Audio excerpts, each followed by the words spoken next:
The Addiction Podcast, Point of No Return. Hello, everyone, and welcome to the Addiction Podcast, Point of No Return. My name is Joni Siegel, and I'm the host for this podcast. My husband, Steve Siegel, is the producer of the podcast. Just a reminder to please subscribe to this podcast wherever you listen to podcasts and give us a 5-star rating, not because we think we're cool, but because when you do that, Google brings us up when people are looking for podcasts about addiction. And we like to think that we give people a message of hope and that we tell stories that might resonate with them and give them some direction. Also, please go to our YouTube channel and subscribe. Give our videos a thumbs up and also ring the bell so that you're notified when we do a new video. Today's episode is episode number 311. Next week, our episode number 312 will be the end of our 6th year of bringing you messages of hope about the subject of addiction. So we're kind of excited to reach that milestone. But today, we have an interview with a gentleman named Fred Shaw. Now, Reverend Fred Shaw is Director of Public Affairs and Spokesperson for the Citizens Commission on Human Rights International, also known as CCHR. It is a more than 50-year mental health industry watchdog. He's also the Executive Director of the NAACP Inglewood-South Bay Branch in California, with a long history of working for the NAACP. He's a native of Compton. He's worked in Compton for most of his life, and he is a fierce advocate for children and adults in both civic and human rights. He has advocated and stressed the importance of education and the reduction of poverty and drug addiction. His late mother, Marcine Shaw, was a sergeant in the Women's Army Corps in 1950. And for 18 years, she was senior deputy to Los Angeles County Supervisors Kenneth Hahn and Yvonne Braithwaite-Burke. So Mr. Shaw, or Reverend Shaw, is all about kids. He's all about education, and he's all about ensuring a future for these kids. And that includes making sure that they don't turn to drugs and they're not prescribed drugs. So without further ado, let's talk to Reverend Fred Shaw. Reverend Fred Shaw, thank you so much for being willing to be on our podcast today. You bring a breadth of experience, not so much, personal addiction, because we just talked about that. You yourself did not have a drug problem, but you definitely have been dealing with helping people with all sorts of problems, and it's just a whole different viewpoint. So thank you for talking to us today. Okay, and then I want to acknowledge that if you want to record this or whatever, it is perfectly fine with me. And so, and then we'll go on. So now the first question was what again? Well, just tell us where you grew up. Where did you grow up, Reverend Shaw, and what did you see in terms of addiction? Well, I grew up in the city of Los Angeles, Willowbrook, and Compton. Willowbrook is a Los Angeles County strip that is next to the city of Compton and next to the city of Watts. And so I grew up in the inner city where all of the temptations and the gang violence and the drug use and things like that were being done. I myself never really participated in any large degree. I mean, I was a street kid, you experiment, but I was never into the cocaines or heroin. I actually came from a family with high expectations. My father and mother created the first African-American Black Pop Warner football team so that the kids would have something to do. My mother worked for one of the most powerful supervisors in LA County. She also became a councilwoman in the city of Compton. My father was a businessman. So I grew up with a different experience. Even though I grew up in it, I was not of it. Right. So now, when it comes to toughness and being able to stand up for yourself and being bullied, I was not one of those that would take that. So I took sports, I took boxing and things like that so I could walk my own path as a basketball player and things like that. I don't know if you know, but I've always teased you, Reverend Shaw, because you are a large man, and I always used to say that I wouldn't want to run into you in a dark alley because you look so fierce, and I know you're not. I know you are a very kind gentleman, but you have that fierce look, and I can see how you didn't take anything from anybody. Well, I was good by choice. I wasn't a weakling. And let me tell you this, I grew up where, fierce look wasn't enough. And at the time, I was a really thin guy. But that's why I took the martial arts and stuff. But I was so connected in the streets, I didn't really have to worry about it anyway. I knew most of the Crip leaders and the Blood leaders and all of those types of guys of the different gangs all over. So I was very lucky because a lot of those guys played in the Pop Warner football programs that my mother created and our different associations. I didn't have a lot of people try me, but if they did, then we all learned a lesson from it. I understand. And I assume that in the area where you grew up, there was addiction in that area. So you likely were aware of it and saw it. Well, yeah, you would run into people who had heroin addiction. You would run into people who what we used to call red devils and stuff like that. People were addicted to those things. I didn't know of a lot of cocaine. My flow, even though I came across them, was not of that of drug addicts and stuff. My flow was more into the athleticism and things like that and trying to accomplish things. But you do run into it. You do see it, especially, I don't know if you remember or know this, especially when I went into law enforcement. And Ah. then I became a Los Angeles County Sheriff Deputy, and I did that for 13 years. And then that was a totally different experience than I grew up with.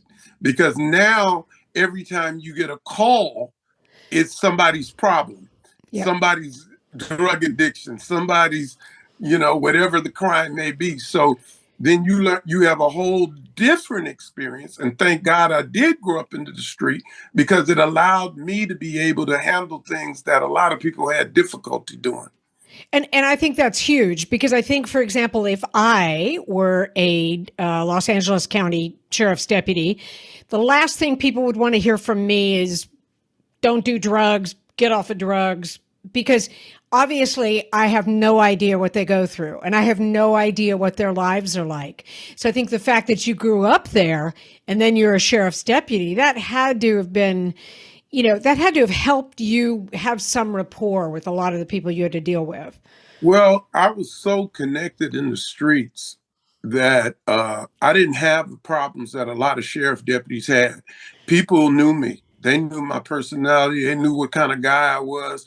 I didn't try to, perpetuate that I was something that I wasn't. I was just being me. Right. Most of them, well, I could fight. Most of them knew the type of things I was into. So nobody really tried to try me from the streets like that because, in fact, even when I worked the jails, some of the gang leaders protected me, made sure Oh. nobody knew they knew not to mess with me. So, and I wouldn't care either way, but it was nice to know that people thought enough of you that they would not let you get caught up. I had drug dealers when I made a joke one time. I made a joke about, I said, man, this crack cocaine got everybody so messed up, I ought to try it. And one of the dope dealers said, no, Shaw, you cannot try it. You Ah. need to be here for the people, Ah. so like, so and I didn't even know that guy, but he knew of me. Yeah. So that was important. Wow. That's a great story. Now, when I met you, Reverend Shaw, you were Hmm. focused on literacy and you were Hmm. working with kids to teach them how to read. Because I know that you and others of your peers had realized that the kids really needed to learn how to read. But how did you then? I know that now or more recently, you've been focused a lot on the drugging of kids. How did all of that come about? How did you segue from literacy into what you do now with the Citizens Commission on Human Rights? How did that all come about? It actually came about by accident. Before I was into the literacy thing, my youngest son was diagnosed with dyslexia. Okay. And so they told me that it was incurable. A friend of mine recommended a program that I put him in, and they had him do his letters in clay and his numbers in clay. And he came home one time and he told me, he said, Dad, I don't want to do it no more. It's too hard. And I just told him, I hugged him and I said, just do it for me. And one day he comes home and he said, Dad, I don't think I have it anymore. I know my numbers, I know my letters. And so I called the school and told him that I'd had him under a private therapist and that I wanted him retested, and they couldn't tell that he ever had it. And I, Wow. as a cop, as a person that grew up in the inner city, as a father, um, how many kids are being diagnosed with something because they don't know how to cure it. Right. Not that it can't be cured. And they had made a vital mistake that led to that because they told me they wanted him to be able to see a therapist. And I said, for what reason? They said to help him with his self-esteem. I said, I'm his father. That's my job. And so then that's what led to getting them to the program that helped him. And when they couldn't tell that he ever had it, I knew something was up. Yeah. And so then the same friend introduced me to the Citizens Commission on Human Rights. And then I recently, in the last 5 to 7 years, became a staff member, but I volunteered for over 25 years just to help. Yeah. And I can see that because kids get diagnosed with something like dyslexia, which is a learning problem. It's not a mental problem. It's a learning and a comprehension problem, from my understanding. But if you label them with a mental disorder, then the solution becomes medication. Well, the thing was that my ex-wife was a dental assistant. I was a sheriff deputy, so we could afford a house. She was a Spanish or Mexican housekeeper, and he had actually got the two languages mixed up. Oh. And that's what happened. His twin sister could interpret everything he said. Nobody else could understand it. Huh. And so as he started really learning to read and separate the languages, there was things that he had mixed up. And so once they started working with him, then he was able to separate those things, and then he was like a normal kid. Right. But he could have gone down the road of being diagnosed with some kind of mental disorder, and then you would have ended up putting him on meds because you don't know any difference. Well, that was the road they were trying to take when they said he needed a therapist or something. Then the next step is, you need these medications, because the therapists, unfortunately, do not handle the problems that people that they're supposed to be treating have. Right. So after this happened with your son, what did you start finding out about kids on a broader scale being diagnosed with this, that, or the other thing? Well, one of the things that was very interesting, when I left the sheriff's department, it was to open my own business. I had seen all of the apprehension side, but I wanted to get into the prevention side of law enforcement. So me and my sister, we teamed up and we opened up group homes for boys. These were probation children. They were in 24-hour facilities, so they lived there. But all of these kids were coming in with these diagnoses and stuff, but we were able to teach them how to read. And we would not we actually forfeited $64,000 a month because we would not put the kids on psychiatric drugs, because having been connected with CCHR, I knew what these drugs did. And as a minister, I could not. As a Christian minister, I could not put the kids on drugs. So $64,000 a month you would have been paid to put these kids on drugs. And I wanted my BMW just like everybody else. And I wanted my house on the hill just like, but spiritually, I could not do that knowing what these drugs would do to these kids. And because of that, we had a very interesting history. We had guys that became supervisors and electricians, NFL football players. All these type of kids came out of our group home. And if I can tell you one quick story. Yeah. we had one kid. He was about 6'2". He had a menacing scowl. He was about 16 or so, and people were afraid of him. They sent him to us because we had the reputation of handling the worst kids. You are listening to the Addiction Podcast, Point of No Return. For more information on the podcast, or to reach out if you have a story you would like to share with us, go to our Facebook page by the same name, or you can email us at theaddictionpodcast@yahoo.com, or go to our website, theaddictionpodcast.com, or call us at 727-314-7080. And please remember to subscribe to our podcast wherever you listen to podcasts and give us a 5-star review. Sometimes the hardest thing about getting someone into recovery is getting them to agree to treatment. Bobby Newman, a certified drug counselor with 30 years experience and an over 85% success rate as an interventionist, has created a series of 12 videos that you can use right now to learn every step to get your loved one to agree to treatment. Call 866-989-4499 today and say the word podcast to get a 10% discount. Or go to newmaninterventions.com and type in the word podcast for a 10% discount. This service comes with a free 1-hour consultation with Bobby. Well, they wanted him to go to a continuation school, and they wanted him to be put on drugs. So when I walk in the door, I got this information, and if it wasn't me, I don't know what had happened to that kid. Because I walked in, he looks at me, and he sees I'm 6'6", maybe at that time about 230, 240. And he says, "You want a box?"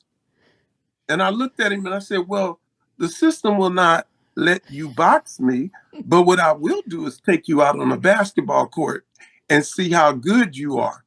And so I took him out there, and I noticed he had strength, he had quickness, and I took him to the local high school, straight to the football coach. The football coach had him do some little minor drills, and he said, "Bring him to me tomorrow. Don't take him to the administration, bring him to me." I took him to the coach. The coach got him in the school. The kid graduated, played at USC for 4 years, played on national championship teams, and then ended up playing for the Philadelphia Eagles. Wow. Wow. What a story. Wow. He was supposed to be put on drugs and Right. put in the continuation school. Right. See, but we didn't do that. And the whole time he was in my program, he only got write-ups because when he would leave school, he would take longer than he should to get to the probation home. So I found out the reason that he was doing that, because I was writing him up and everything, but I found out the reason he was doing that is because he was walking a girl home after school. Oh. So at the end, when he graduated from the program, he saw that I'd never turned in not one of his write-ups, and I gave them all to him. And he realized, because how am I going to write? I got to do what I got to do in case something goes wrong. But how am I going to find fault with a kid that would do the exact same thing I would do as a kid? Right. So it's like, no, he never got wrote up for it. And he went on through the program and he had successful. And now the last thing I heard, he was doing some really nutritional stuff and things like that. Wow. Wow. Yeah. That's amazing. Fred, I'm going to ask you kind of a bit of a controversial question. Did you notice whether or not that, I'm supposed to call you Reverend Shaw. Sorry, my husband is telling me, make sure I call him Reverend Shaw. I'm not entitled, but go ahead. I know. Did you notice that African-American children were targeted with psychiatric diagnoses and drugs versus white children? There's two parts to that. Number one, all kids are targeted. African Americans are targeted at a greater degree. Okay. We're like 13% of the population, but we're anywhere, depending on what section you into from 22 to 30% of the people that get diagnosed with certain disabilities and things like that. And it's only because it's real interesting how the funding goes to mental health, but it doesn't go to programs that is effective and can change the lives of these young people. The state of California acknowledged that I ran greatest homes in all of California. However, they wouldn't give me an extra penny because I didn't use the psychiatric model. I used the social work model. So, yeah, I think they are. I think statistics prove it.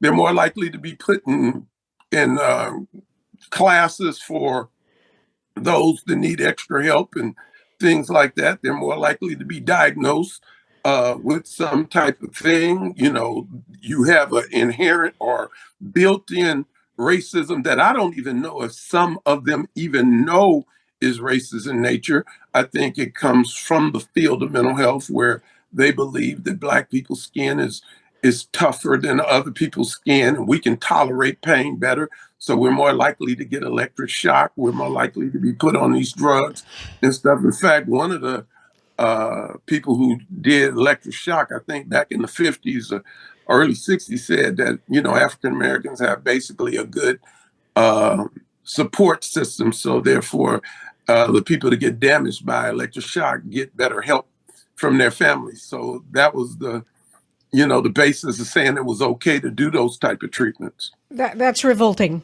That's horrific, and that's revolting. Anyway, that's just awful. Reverend Shaw, did you find that, and I wonder, this may or may not have been something you would have asked, but the kids who were addicted or the young people who were addicted in the area, did you notice if there was any correlation between kids who had been labeled with mental disorders and started on psychiatric drugs? Did you notice any kind of correlation there in your area? I noticed there was a difference in our group homes and stuff because the kids that were on psychiatric drugs, we rejected them. Or when they came to our home, we noticed a distinct difference in their behavior patterns and things like that. In fact, it was so obvious that at one time the state would send a psychiatrist to do their assessment. That was by law. There was nothing we could do about that. However, whenever the psychiatrist left, we noticed that we had problems with the children. And it was like, wait a minute. So at one point I told the psychiatrist, do not do anything but the assessment. And if you can't follow that, I will stand in the door and make sure that you don't do anything but that assessment. Because what they did was we found that they were creating problems. So then when we had the psychologist come in, he admitted that he wouldn't let 72% of the psychiatrists and psychologists he knew work on anybody in his family. Huh. 72%. Wow. On top of that, check this out. I met with the top guy in Children and Family Services for LA County, and I met with the top psychiatrist at the same time. I accused the psychiatrist of drugging the kids with less than 7 minutes of evaluation, and he could not deny it. Wow. And when we walked out the door, the person over Children and Family Services said, "How did you know that?" I said, "I didn't. It's faster than that by how quick he actually acknowledged it." And he admitted they didn't have time to analyze every kid, so they just would put them on drugs. That's criminal.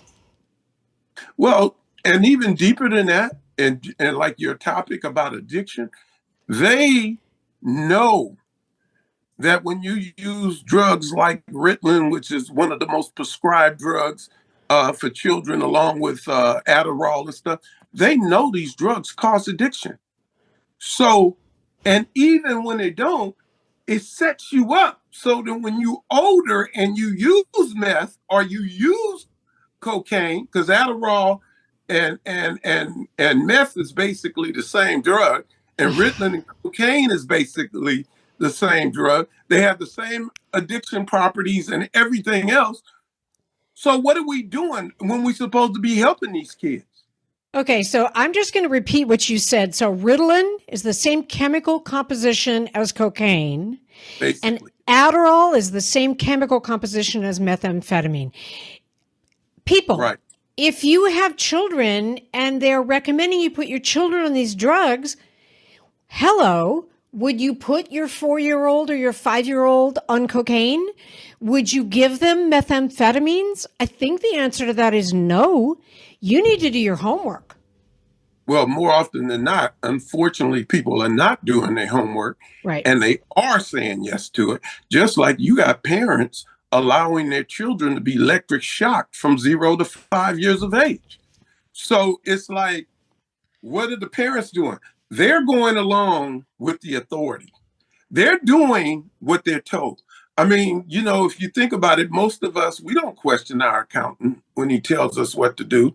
Or if we're facing a situation and a lawyer tells us, we in America, we have been trained to basically believe authority, to do what we're told. It's only the people like me and you and others who say, well, how is that true?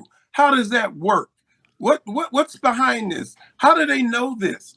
Yeah. You know what I'm saying? Yeah. And so you get this big divide in America between those who are aware and those who follow orders. And then you got conflict and things like that.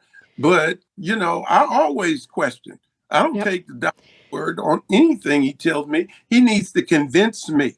Yep. He needs to show me that this works. And that's the point, parents. You get told by quote unquote authority. I don't care whether it's a teacher. I don't care whether it's a school resource officer. I don't care whether it's a therapist. You need to question about these drugs. You need to question about, their chemical properties. Are they addictive? And, they are. Ritalin is addictive. Adderall is addictive. I mean, we've had people on the podcast who were addicted to these drugs. You need to question it. You cannot just decide that a doctor knows better for your kids than you do. It's scary. Well, if you remember, and I don't know your age, and I'm not trying to ask, but when I was a kid, and I think you're around my age or so, our parents, our mother was the nurse. Yep. If the doctor gave you a drug and you had an adverse reaction to it, she took you off that drug. Yep. It wasn't, you didn't have to go back and say, oh, he's having seizures. Oh, he's having a rash. Oh, she did it. Yep. See, but nowadays, they tell you to consult your doctor. First of all, why are we even having commercials about drugs? Oh, yeah. Don't get me started on that one.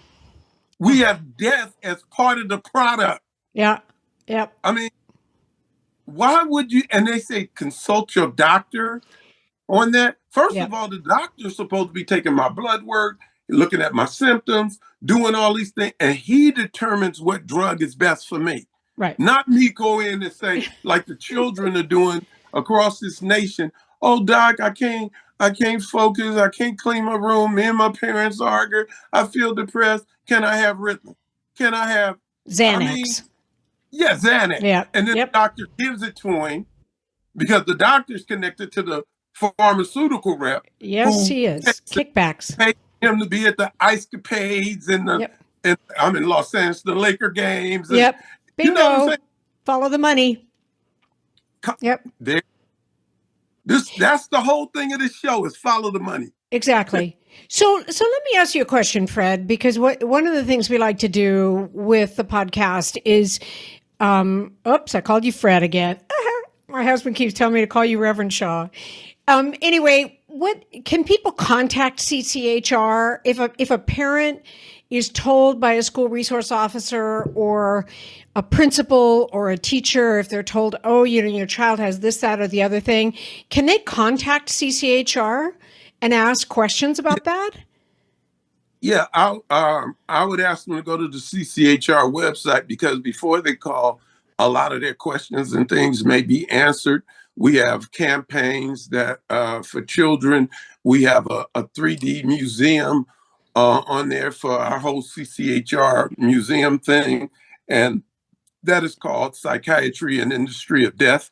And Okay. it be at the industry. It is not the death museum. It's an industry of death because of the amount of people who are killed and messed up. For example, people don't know when we're talking about Ritalin and Adderall and all of these types of drugs, they have side effects of suicidal tendencies. Well, if it has a suicidal tendency, it has a homicidal tendency because a suicide is a homicide done to yourself. So then it also has the properties of dropping dead. What could be wrong with a child that we would give them the death penalty? Right.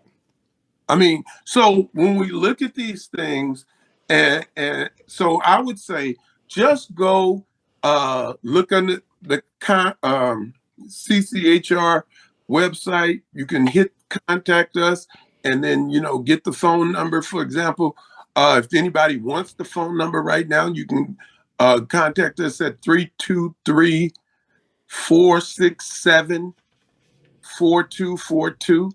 And you can, tell them what your problem is. They will refer you to the appropriate department for that. You can also... And just so they know, it's cchr.org, cchr.org. And I'm going to... CCHRINT.org. CCHRINT. Okay. CCHRINT.org. And the number again is 323-467-4242. And just one other editorial comment. I've said this so many times that when you take drugs, whether it's street drugs or prescription drugs, you are playing Russian roulette. And in the same way that you just said, Reverend Shaw, that would you want to give your kids a death penalty? Would you let them play Russian roulette with a gun? Would you let them do that? And if the answer to that is no, then why would you put them on drugs like Ritalin and Adderall when you do not know the long-term effect of these drugs and you do not know how they are going to affect your child? And do you really want to take that risk? I would think most parents would say no. And what you just said is appropriate, but we have such a fast-paced society. Everything is quick fix. Yep. And so therefore, I don't take responsibility or see what's going on. When they told me that they wanted to help my son with his self-esteem, I realized that's not their job. That's right. I'm responsible as his father to do that. So I have to take a responsibility for my child and make sure he got what he needed from home. Strangers and people that don't know him are not supposed to provide that. Yep. I'm supposed to guide his path. That's why I'm a parent. You know what I'm saying? But so even though the doctor says, I'm supposed to say, because my kid will never say, what are the side effects of these drugs? Oh, all drugs have side effects. I didn't ask you that. Yep. I said, what is the side effects of these drugs? Because that's what they do. All drugs, that's you'll hear people on these drugs. All drugs have side effects. Well, maybe we should do something about that. Yep. That's not something to accept. We got artificial intelligence. We got all types of medicine and stuff. We don't have to have all of these drugs with these bad side effects. That's right. So, I mean, I get passionate about this. You do get passionate, and that's okay, Reverend Shaw, because I'm passionate about it because these are our kids. These are our future. The future. And if we don't take care of them and we don't keep them off prescription drugs, I mean, there's no guarantee that your child isn't going to go try a Xanax at a party, and you can't be with them 24/7 to ensure that they don't do that. But you can question prescription drugs that are recommended for your kids. You can question that, and you have to do that. You just have to, because it's your child and it's our future. Reverend Shaw, I appreciate you very much. I know that you have been an activist for a long time, and excuse me for saying it this way, you kick butt, you take names, and we need about 1 million more of you doing what you do. Well, as long as people like yourself allow me to come on shows and reach people that I normally would not be able to reach. And I'm not afraid to come on your show. I do this on every show. I never get a taker, but I do this on every show. If a psychiatrist or somebody wants to debate me on your show, you can get me at any time, because I have debated people from Morehouse University to UC Irvine to Harvard professors, and I have never been defeated. So, in fact, it was so bad on one cast, I said to him, how is it that I can debate you on mental health, and that's your field, and you can't debate me on the Bible, which is my field? So it's like, but I can do that because my information is true, and I know they're making it up as they go along. Yep. And so we do not have any science. The Diagnostic Statistical Manual has no statistics in it. Nope. It is a book Nope. that has billing codes. And so they believe in the chemical imbalance of the brain, which has been debunked from the College University of London, where they took 17 major studies and found no evidence of a chemical imbalance of the brain. So if the chemical imbalance of the brain is fraudulent and the Diagnostic Statistical Manual have no statistics, what are they putting this whole thing based on? That would be opinion. There you go. And it's based on money. Yep. Money and opinion. Because if I can say that you have some sort of mental disorder, I can then prescribe drugs. I can get kickbacks from the pharmaceutical companies. I can get rich. And paid for my visit. And see, it's interesting because if I can get a patient in every 15 minutes and I can charge them $300 a visit, I'm making $1,200 an hour. Yep. That's a lot of money. Yep. That's why you see the medical profession taking on the personality of the psychiatrist, because the psychiatrists generally aren't as smart as the medical profession, but they're making more money based on recommended people coming in. Yep. So it's like we just have to, as people say, you know what? We have to be alert. We have to research for ourselves. We have to make sure that the educational standards in any field fits that it's supposed to be. And in doing that, we will find ourselves uncovering a lot of truths that we would have never known. And we have to be able to do that. Yep, I agree. Reverend Shaw, thank you for talking to us today. Thank you for everything that you do. I appreciate you, and I appreciate you talking to us today. I know you're busy because you got a lot going out there in LA, and I really appreciate everything you do. Well, let me just tell you this. Anytime you want me to come on the show, you just let me know. I will definitely do that, because I think people need to know what the truth is about the drugging of our kids, and they need to become educated about it. And that's the whole purpose. Well, and let me just say this real quick. Like we criticize law enforcement. I've been law enforcement, so I've been on both sides. I grew up in the inner city. I've been in law enforcement. We'll criticize them, but we don't realize that a lot of them get their viewpoints from the mental health profession. Yeah. And so, a lot of the things we see with education and all of those type of things, it's mental health behind that. So we have to address the problem, not the symptom. Right. That's right. Exactly. You're awesome. Thank you. Thank you, Reverend Shaw. Thank you for listening. Definitely a hard-hitting interview. We touch all the time on illegal drugs and people who've been addicted to illegal drugs. And we talk some about prescription drugs, but, probably the part of our society that is the most, what's the word? They are going to get hit with this stuff more than anybody is the children. And that's our job. We have to prevent them being diagnosed with any sort of mental disorder or what have you. Reverend Shaw talked about the Diagnostic and Statistical Manual. It's called the DSM, and it's what psychiatrists use to label people.